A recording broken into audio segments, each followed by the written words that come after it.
Hi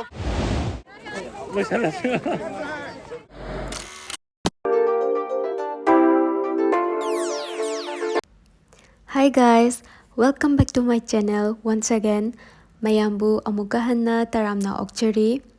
Ngasise High-Tech Medical College and Hospital gi department gi loina chatpa honagre adubu akhoi gisna apunba department haitare mix tawba department ni ado akhoi gi juju chatka doibagi hujik ready da leizare ando horen mafam se ngallagadi khara changjarake haina plan budi tognabane do horen yengase kari da changakke haibado akhoi gi ju akhoi gi bus ida tongakpa mayam pumna makki haitare ko isinaw mayam gi tawba horen video nusiba nungaiba mayam ama namjarake ado magi department gi loina hospital sigi bus singda nungai loi chatnaba honakre khoi ju zik satchagadore korna khariba jaga sida ihan hanba view oidoine mayam su horen leptana dum yengbiyo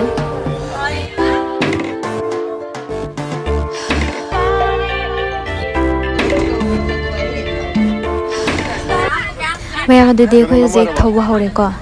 ando soidangam daba haraga khoi su lai khuramaga tongjaribani Urisa Temple of the City haraga su mayamna dum khangnabirabani aduna khoi su wakhal yamna nungai phajaba laisang sing koi phangdore haibagi wakhal amaga loinana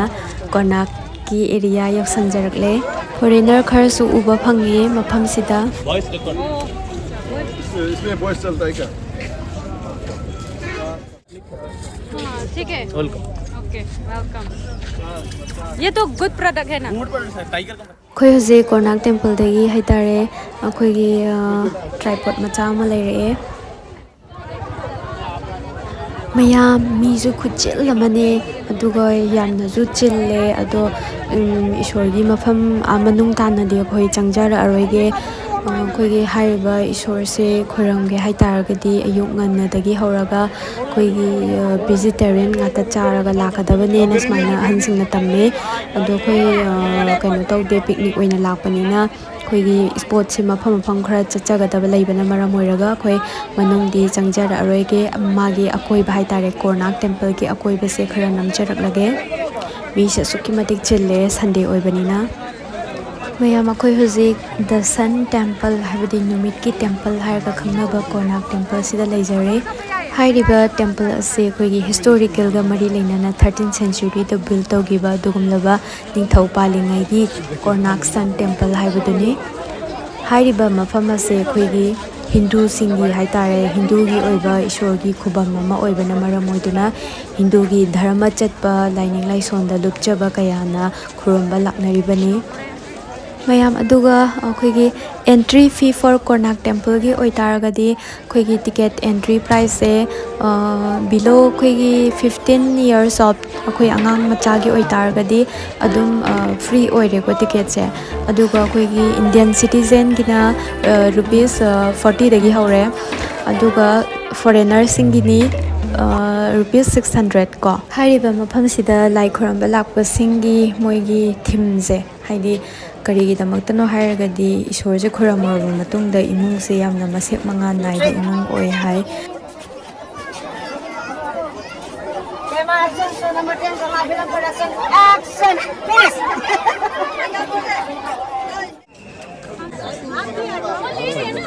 Maitai machagi masakse yam nungsiba phawa male duna atopa lainingba lakpa lai khramjaba laksaba koi Indian ge atopa state ki mi singna photo kapina jena haire grouping photo mayam amsa kapthokre yam nungaye ado laisangse ainadi yam phajana wari khangjaludre dui taraga su yamna khoi gi famous oiba Konak Temple ne ado mayam su dum yengba lakpiyo khuramba lakpiyo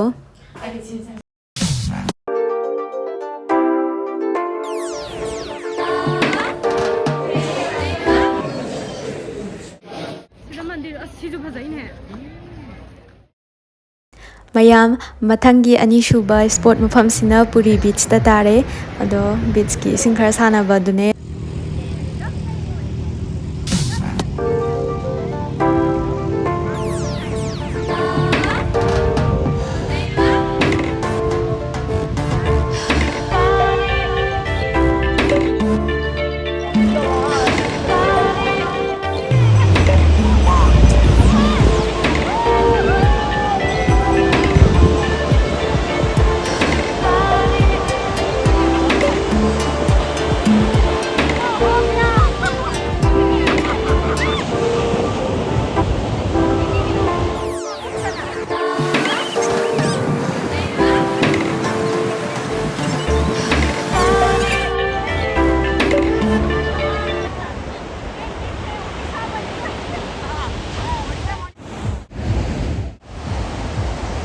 ꯃꯌꯥꯝ ꯀꯣ ꯑꯩꯈꯣꯏꯁꯨ boat ꯇꯣꯡꯒꯦ ꯇꯧꯔꯝꯃꯦꯕ ꯑꯗꯣ ꯅꯨꯡꯁꯤꯠꯁꯦ ꯑꯩꯈꯣꯏꯒꯤ ꯌꯥꯝ ꯁꯤꯠꯂꯦꯕ ꯅꯨꯡꯁꯤꯠ ꯁꯤꯠꯄꯅꯤꯅ ꯀꯤꯁꯨ ꯀꯤꯖꯕ ꯑꯗꯨꯗꯨꯅ ꯑꯩꯈꯣꯏ ꯕꯣꯠꯇꯤ ꯇꯣꯡꯗ꯭ꯔꯦ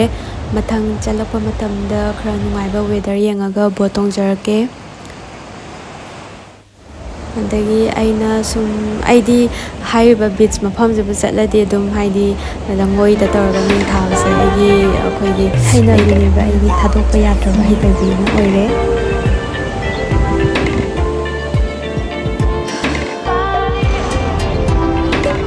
ꯃꯌꯥꯝ ꯂꯟꯁ ꯑꯃꯨꯛ ꯆꯥꯖꯔꯛꯑꯒꯦ ꯈꯔ ꯆꯠꯂꯨꯔꯦ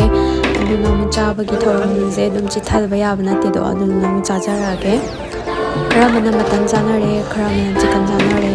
ꯑꯗꯣ ꯃꯍꯥꯎꯁꯨ ꯂꯣꯏꯅꯃꯛ ꯌꯥꯝ ꯇꯦꯁ ꯂꯩꯔꯦ ꯌꯥꯝ ꯍꯥꯎꯋꯦ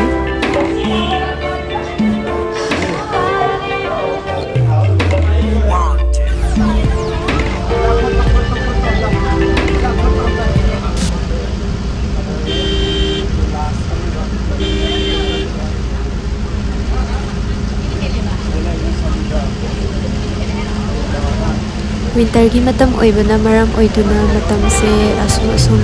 ꯌꯥꯝ ꯌꯥꯡꯅ ꯆꯠꯈꯤ ꯑꯗꯣ ꯁꯤꯅ ꯑꯩꯈꯣꯏꯅ ꯍꯜꯂꯛꯄꯒꯤ ꯚ꯭ꯌꯨꯅꯦ ꯑꯗꯣ ꯚꯤꯗꯤꯑꯣꯁꯦ ꯃꯇꯥꯡ ꯑꯁꯤꯗ ꯂꯣꯏꯁꯤꯟꯖꯔꯒꯦ